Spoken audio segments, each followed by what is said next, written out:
Hi. The Burrow and the Breaking Point.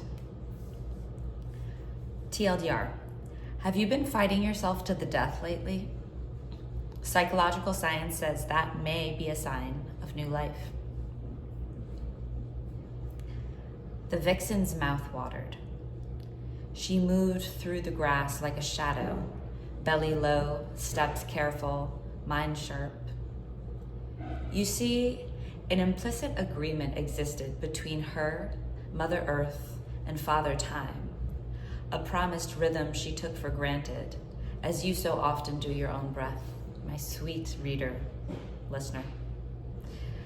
Every night beneath the bruising sky she stole to this burrow, and every night she feasted on the flesh of rabbits. Until now. When a breeze, scentless, soundless, struck her, her paws paused. She stiffened, bracing against imminent reality. No. She dropped low to the ground, ears swiveling. She inhaled, dragging the scent deep into her ribs, but the smell of nothing but mere majestic earth taunted her. No, no, no. See, hunger brings forth a certain clarity, but it can also bring forth a certain delusion. I know this too well. She lunged. Her claws ripped into the soil, flinging dirt behind her in wild, gasping bursts.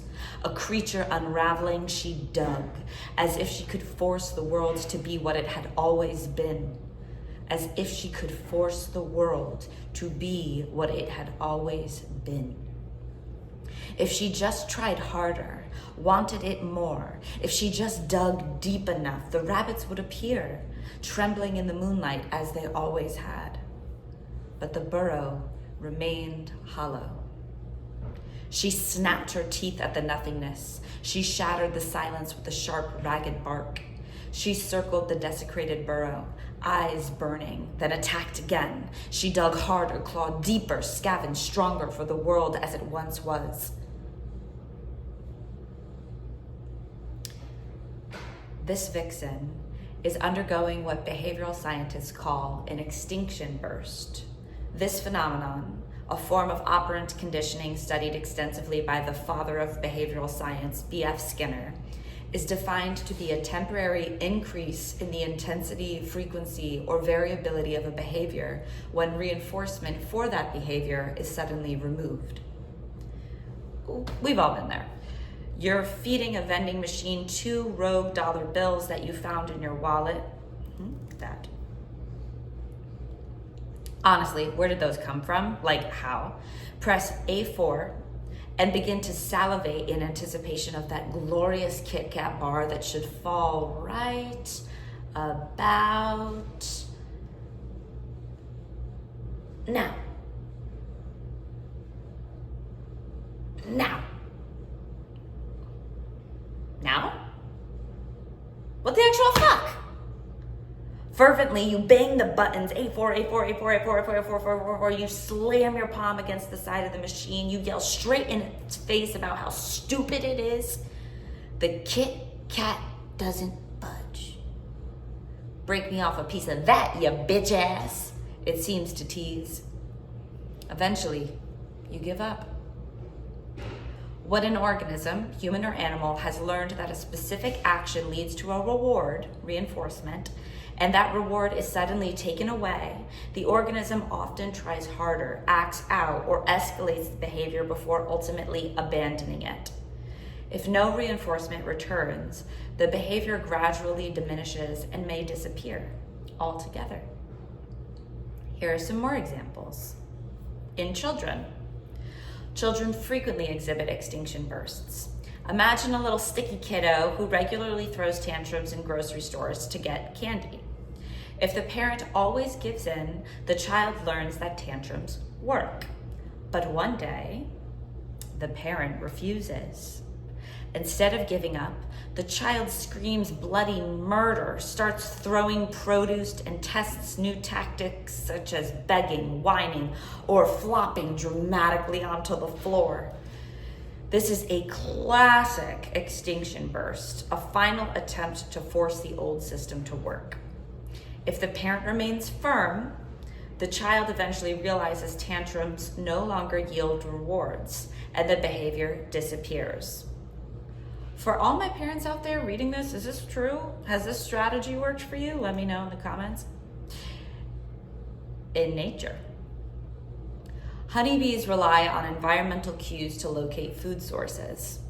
Studies show that when a once reliable nectar source suddenly disappears, bees initially exhibit an extinction burst. Rather than immediately searching for new flowers, they return to the empty patch repeatedly, sometimes more frequently than before, like psycho ex-girlfriends. They may try different angles of approach, probe deeper into flowers, or spend more time hovering in confusion before they finally move on to another food source.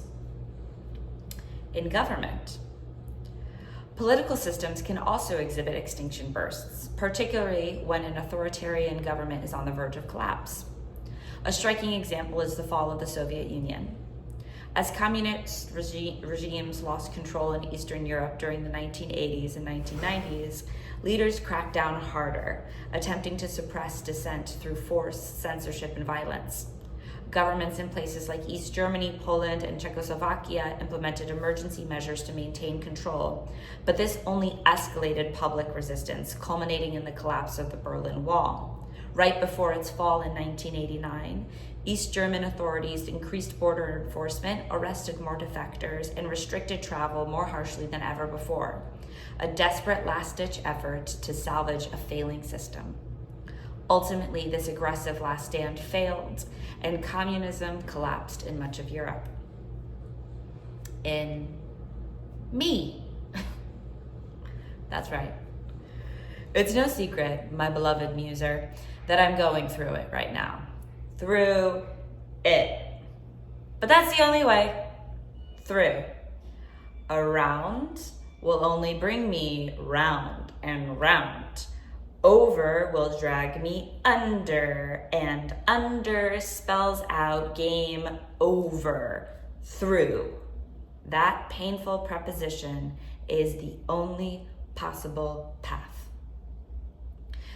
The trick for me is not a magic one where I pull the promised rabbit from the proverbial hat hole. No. The trick is, and this is so frustrating, accepting that these rabbits, or should I say habits, that have gotten me to this point are no longer working. These habit rabbits must die in order for me to level up my life. But damn, oh damn, the tools that have helped me survive, and God bless them, are using their powers against me to stay alive. And they're annoying. What do some of these habits rabbits look like? You may wonder. I'm gonna add that. You may wonder. That perfectionism that dooms me to failure and robs me of peace.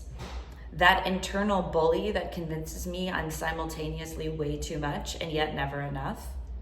That imposter syndrome that prevents me from feeling fully secure in any relationship, from friendships to romantic to familial to professional, for fear that these amazing people whom I love so much and who have time and time again proven their love for me will any day be exposed to that warped version of me that the aforementioned internal bully has convinced me is the real me. That potent regret for taking my sweet soul for granted all these years. This bully's story smothered her. I can go on and on and on and on. These bad mental habits reproduce like rabbits.